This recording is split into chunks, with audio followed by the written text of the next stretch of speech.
You put in a simple prompt like, write to me as if it's a Harvard PhD paper on the importance of the business cycle and how it plays into game theory. So the exponential age is basically something I started writing about maybe 4 years ago, where I started saying, listen, I think there's going to be this nexus of technologies that all hit adoption effect at the same time. And unlike normal kind of Metcalfe's law, which tends to be exponential, this is going to be Reed's law, which is an exponential squared, because of all of these things are building on top of each other. You know, the internet already exists, and what you're going to get is robotics, AI, a change in what we do with energy. We're going to see genetic sciences, space travel. All these things are all going to happen. And even I did not think that this was going to happen at the speed of which we're seeing it. Wow. So when we look at what's just happened in politics, the technologists in a coup have taken over the White House. So we have Elon Musk, David Sachs, everybody from Vivek to JD Vance to Mark Andreessen, and they're all part of this administration, either in the front door, through the back door, right? So we're about to hyper accelerate here. And what we're seeing with AI is, again, I did not believe this. Last year, beginning of the year, that when you measure IQ, which is not a perfect way of looking at it, but the IQ of the OpenAI model at the time was 90. It finished the year at 157. Okay, so we are now very high. Yeah. So if we are assuming we will double pretty much every year, by next year, it will be more intelligent than any human who's ever lived. Then after that, you're starting to get to more intelligent than all humans added together, which is where you start to get to with ASI. Yeah. So this is where we're starting to see there's a model that got released by, and you probably haven't even seen it yet, called Deep Research, that was launched by OpenAI yesterday. It's a research agent. You put in a simple prompt like, write to me as if it's a Harvard PhD paper on the importance of the business cycle and how it plays into game theory. Something like a small prompt.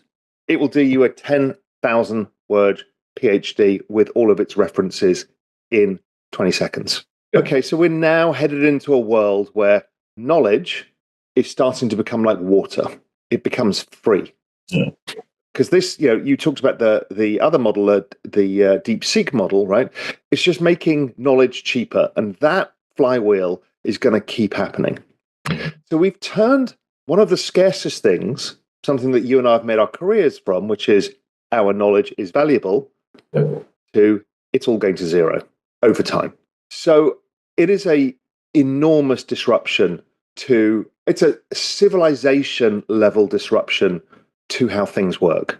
Doesn't mean it's the end of civilization. It just means we've got a very fast, biggest change we've ever had in humanity. We will not be the apex intelligence within 2 years, 1 year. Okay, what does that mean? Well, we don't know. But I've been following this journey for a long time, and I've gone down further rabbit holes of, I also think somewhere this thing it's alive. I think it's sentient. Is it conscious or sentience? Depends how you term these things. But there is something going on here that is much larger than we yet understand. And it's even, and it's too long for this conversation, it's a conversation for you and I for a glass of wine. Wow. That we are starting to move towards that this is part of universal consciousness, which is something that we have seen religion talk about, that Hindu Vedas through to all religions, through to everybody with who have been the forefront of psychedelics, through to physics, trying to figure out, okay, something much bigger is happening. So what a time to be alive. Yeah. So this is what I'm looking at. We're going to go to Mars. And Elon is not talking about taking humans to Mars. He's talking about taking consciousness to Mars. Yeah. These are, this is purposefully worded. Yeah. We are going to change human longevity to what we don't know. We're going to be able to cure diseases at scale of which have evaded us for all of humanity. And we're going to replace physical labor with robots. in infinite numbers. So we're going to have infinite human knowledge, but better, infinite human labor, but better. That leads to weird economic outcomes, because if you think of GDP growth equaling population growth plus productivity growth plus debt growth really finished, apart from servicing of debts, it really finished back in 2008. And we've been stuck with an aging population slowing global growth. Well, this is all about to decouple in ways that we don't understand. What does infinite growth of humans mean in GDP numbers? Who does it accrue to? What happens, right? I don't know. All I know is we've probably got about 5 years before things get really weird. And so I'm focused on this period more than anything, about what it means for us. What do we need to do to navigate this, whilst trying to also monitor these gigantic trends that are happening all at the same time?